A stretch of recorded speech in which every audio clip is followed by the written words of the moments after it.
أعوذ بالله من الشيطان الرجيم. بسم الله الرحمن الرحيم. الحمد لله الذي أنزل على عبده الكتاب ولم يجعل له عوجا قيما لينذر بأسا شديدا من لدنه ويبشر المؤمنين الذين يعملون الصالحات أن لهم أجرا حسنا ماكثين فيه أبدا وينذر الذين قالوا اتخذ الله ولدا ما لهم به من علم ولا لآبائهم كبرت كلمة تخرج من أفواههم إن يقولون إلا كذبا فلعلك باخع نفسك على آثارهم إن لم يؤمنوا بهذا الحديث أسفا إنا جعلنا ما على الأرض زينة لها لنبلوهم أيهم أحسن عملا وإنا لجاعلون ما عليها صعيدا جرزا أم حسبت أن أصحاب الكهف والرقيم كانوا من آياتنا عجبا إذ أوى الفتية إلى الكهف فقالوا ربنا آتنا من لدنك رحمة وهيئ لنا من أمرنا رشدا فضربنا على آذانهم في الكهف سنين عددا ثم بعثناهم لنعلم أي الحزبين أحصى لما لبثوا أمدا نحن نقص عليك نبأهم بالحق إنهم فتية آمنوا بربهم وزدناهم هدى وربطنا على قلوبهم إذ قاموا فقالوا ربنا رب السماوات والأرض لن ندعو من دونه إلها لقد قلنا إذا شططا هؤلاء قوم اتخذوا من دونه آلهة لولا يأتون عليهم بسلطان بين فمن أظلم ممن افترى على الله كذبا وإذ اعتزلتموهم وما يعبدون إلا الله فأووا إلى الكهف ينشر لكم ربكم من رحمته ويهيئ لكم من أمركم مرفقا وترى الشمس إذا طلعت تزاور عن كهفهم ذات اليمين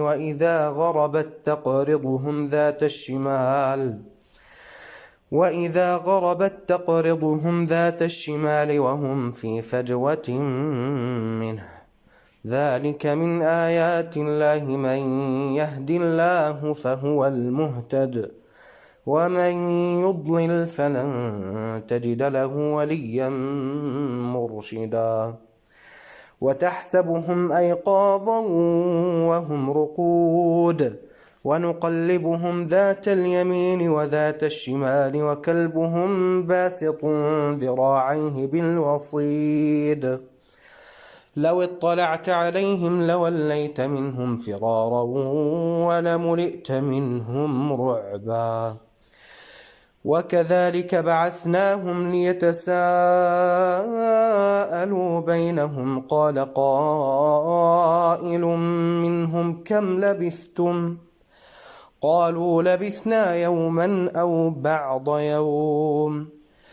قالوا ربكم أعلم بما لبثتم فابعثوا أحدكم بورقكم هذه إلى المدينة فلينظر أيها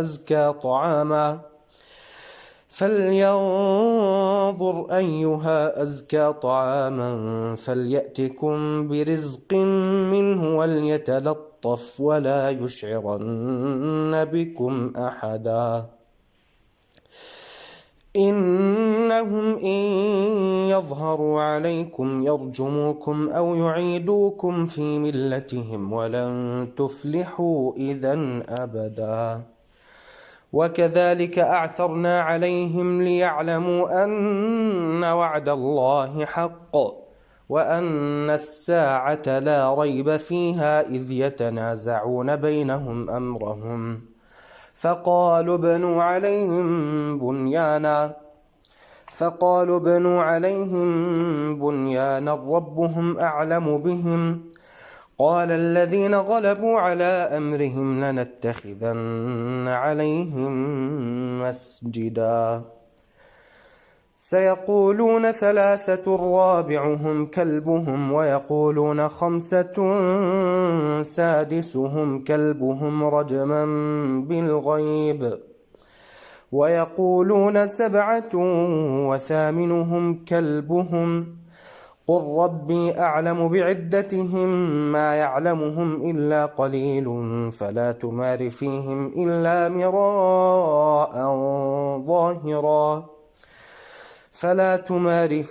إلا مراء ظاهرا ولا تستفت فيهم منهم أحدا ولا تقولن لشيء إني فاعل ذلك غدا إلا أن يشاء الله واذكر ربك إذا نسيت وقل عسى أن يهديني ربي لأقرب من هذا رشدا ولبثوا في كهفهم 300 سنين وازدادوا 9 قل الله أعلم بما لبثوا له غيب السماوات والأرض أبصر به وأسمع ما لهم من دونه من ولي ولا يشرك في حكمه أحدا واتل ما أوحي إليك من كتاب ربك لا مبدل لكلماته ولن تجد من دونه ملتحدا واصبر نفسك مع الذين يدعون ربهم بالغداة والعشي يريدون وجهه ولا تعد عيناك عنهم تريد زينة الحياة الدنيا ولا تطع من أغفلنا قلبه عن ذكرنا واتبع هواه وكان أمره فرطا وقل الحق من ربكم فمن شاء فليؤمن ومن شاء فليكفر إنا أعتدنا للظالمين نارا أحاط بهم سرادقها وإن يستغيثوا يغاثوا بماء كالمهل يشوي الوجوه بئس الشراب وساءت مرتفقا إن الذين آمنوا وعملوا الصالحات إنا لا نضيع أجر من أحسن عملا أولئك لهم جنات عدن تجري من تحتهم الأنهار يحلون فيها من أساور من ذهب ويلبسون ثيابا خضرا من سندس واستبرق متكئين فيها على الأرائك نعم الثواب وحسنت مرتفقا واضرب لهم مثل الرجلين جعلنا لأحدهما جنتين من أعناب وحففناهما بنخل وجعلنا بينهما زرعا كلتا الجنتين آتت أكلها ولم تظلم منه شيئا وفجرنا خلالهما نهرا وكان له ثمر فقال لصاحبه وهو يحاوره أنا أكثر منك مالا وأعز نفرا ودخل جنته وهو ظالم لنفسه قال ما أظن أن تبيد هذه أبدا وما أظن الساعة قائمة ولئن رددت إلى ربي لأجدن خيرا منها منقلبا. قال له صاحبه وهو يحاوره أكفرت بالذي خلقك من تراب ثم من نطفة ثم سواك رجلا لكن هو الله ربي ولا أشرك بربي أحدا. ولولا إذ دخلت جنتك قلت ما شاء الله لا قوة إلا بالله إن ترني أنا أقل منك مالا وولدا فعسى ربي أن يؤتيني خيرا من جنتك ويرسل عليها حسبانا من السماء فعسى ربي أن يؤتيني خيرا من جنتك ويرسل عليها حسبانا من السماء فتصبح صعيدا زلقا أو يصبح ماؤها غورا فلن تستطيع له طلبا.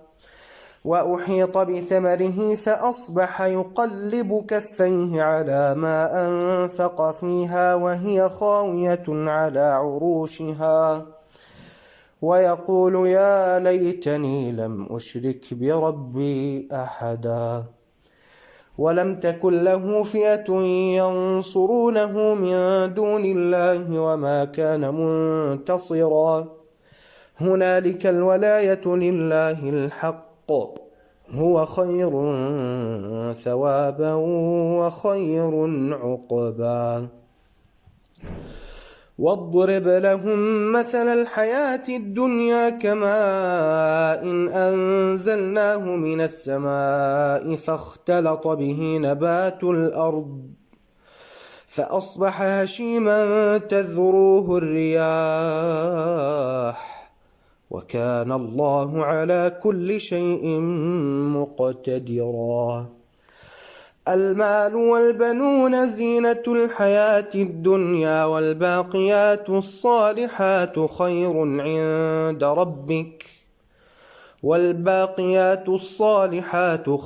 عند ربك ثوابا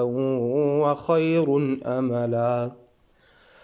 ويوم نسير الجبال وترى الأرض بارزة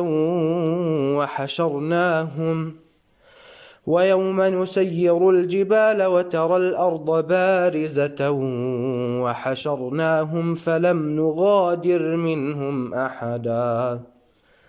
وعرضوا على ربك صفا لقد جئتمونا كما خلقناكم أول مرة بل زعمتم أن لن نجعل لكم موعدا.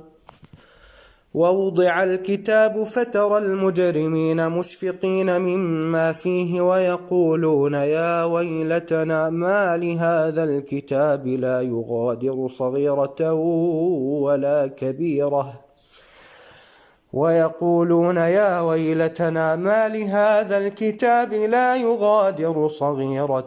ولا كبيرة إلا أحصاها ووجدوا ما عملوا حاضرا ولا يظلم ربك أحدا.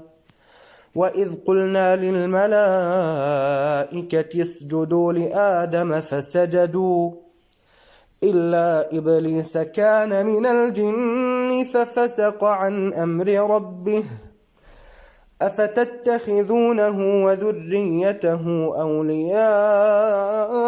من دوني وهم لكم عدو بئس للظالمين بدلا. ما أشهدتهم خلق السماوات والأرض ولا خلق أنفسهم وما كنت متخذ المضلين عضدا. ويوم يقول نادوا شركائي الذين زعمتم فدعوهم فلم يستجيبوا لهم وجعلنا بينهم موبقا ورأى المجرمون النار فظنوا أنهم مواقعوها ولم يجدوا عنها مصرفا ولقد صرفنا في هذا القرآن للناس من كل مثل وكان الإنسان أكثر شيء جدلا وما منع الناس أن يؤمنوا إذ جاءهم الهدى ويستغفروا ربهم إلا أن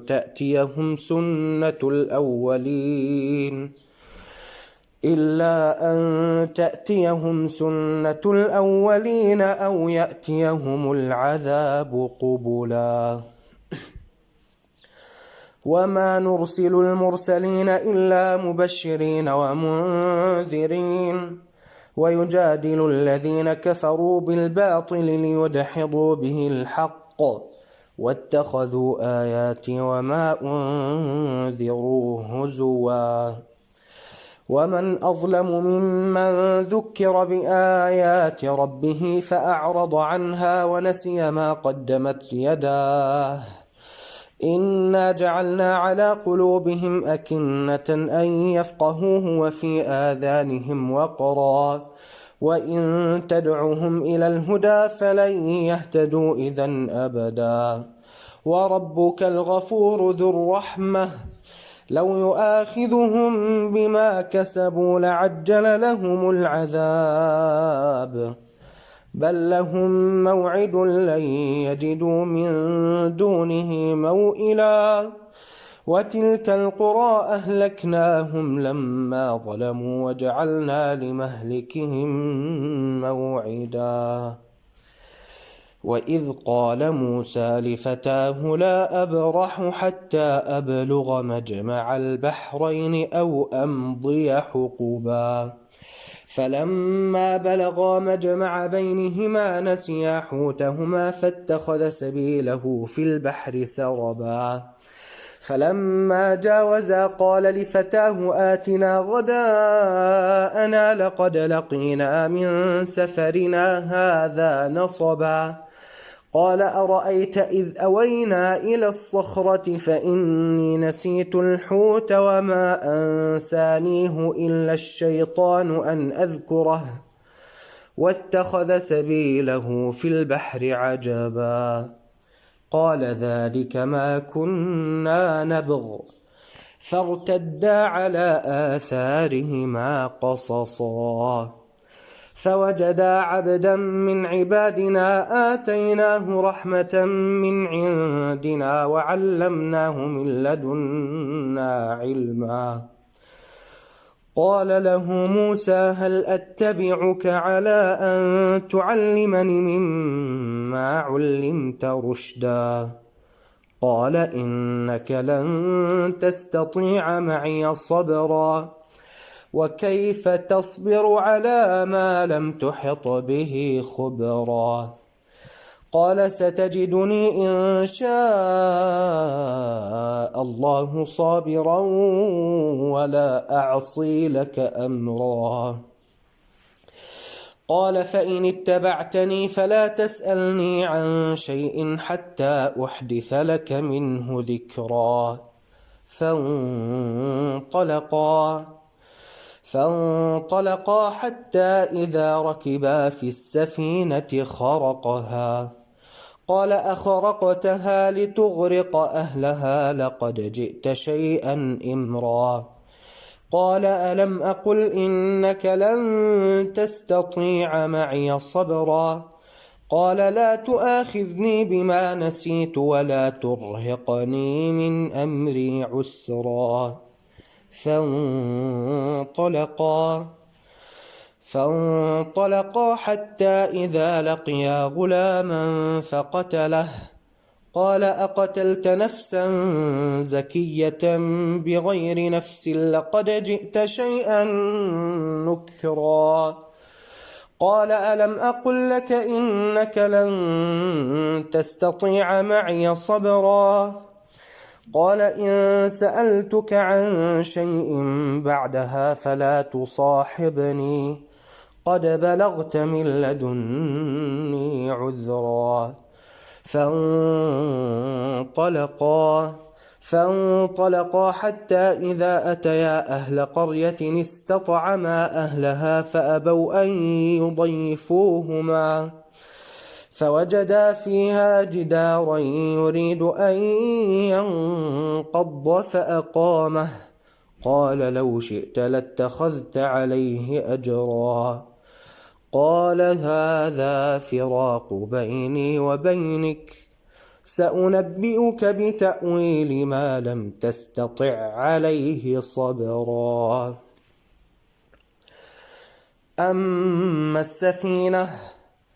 أما السفينة فكانت لمساكين يعملون في البحر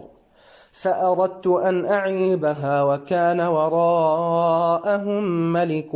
يأخذ كل سفينة غصبا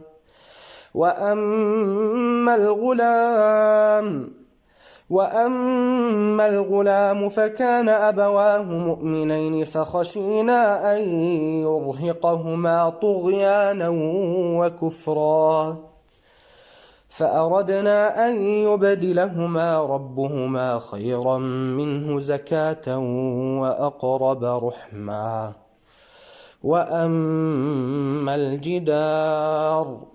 وأما الجدار فكان لغلامين يتيمين في المدينة وكان تحته كنز لهما وكان أبوهما صالحا فأراد ربك أن يبلغا أشدهما ويستخرجا كنزهما رحمة من ربك وما فعلته عن أمري ذلك تأويل ما لم تسطع عليه صبرا ويسألونك عن ذي القرنين قل سأتلو عليكم منه ذكرا إنا مكنا له في الأرض وآتيناه من كل شيء سببا فأتبع سببا حتى إذا بلغ مغرب الشمس وجدها تغرب في عين حمئة ووجد عندها قوما قلنا يا ذا القرنين إما أن تعذب وإما أن تتخذ فيهم حسنا قال أما من ظلم فسوف نعذبه ثم يرد إلى ربه فيعذبه عذابا نكرا وأما من آمن وعمل صالحا فله جزاء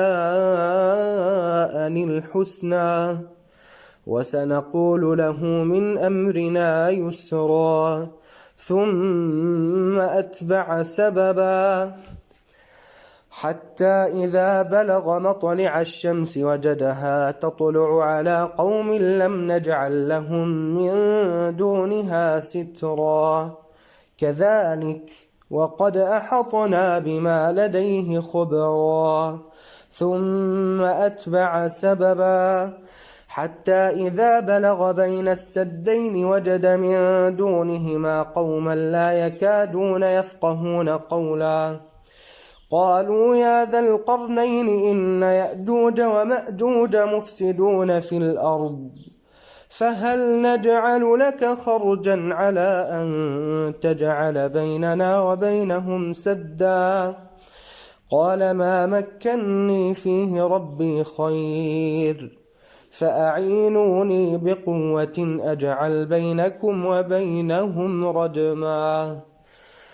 آتوني زبر الحديد حتى إذا ساوى بين الصدفين قال انفخوا حتى إذا جعله نارا قال آتوني أفرغ عليه قطرا فما استطاعوا أن يظهروه وما استطاعوا له نقبا قال هذا رحمة من ربي فإذا جاء وعد ربي جعله دكاء وكان وعد ربي حقا وتركنا بعضهم يومئذ يموج في بعض ونفخ في الصور فجمعناهم جمعا وعرضنا جهنم يومئذ للكافرين عرضا الذين كانت أعينهم في غطاء عن ذكري وكانوا لا يستطيعون سمعا أفحسب الذين كفروا أن يتخذوا عبادي من دوني أولياء إنا أعتدنا جهنم للكافرين نزلا قل هل ننبئكم بالأخسرين أعمالا الذين ضل سعيهم في الحياة الدنيا وهم يحسبون أنهم يحسنون صنعا أولئك الذين كفروا بآيات ربهم ولقائه فحبطت أعمالهم فلا نقيم لهم يوم القيامة وزنا ذلك جزاؤهم جهنم بما كفروا واتخذوا آياتي ورسلي هزوا إن الذين آمنوا وعملوا الصالحات كانت لهم جنات الفردوس نزلا خالدين فيها لا يبغون عنها حولا قل لو كان البحر مدادا لكلمات ربي لنفد البحر قل لو كان البحر مدادا لكلمات ربي لنفد البحر قبل أن تنفد كلمات ربي ولو جئنا بمثله مددا قل إنما أنا بشر مثلكم يوحى إلي أنما إلهكم إله واحد فمن كان يرجو لقاء ربه فليعمل عملا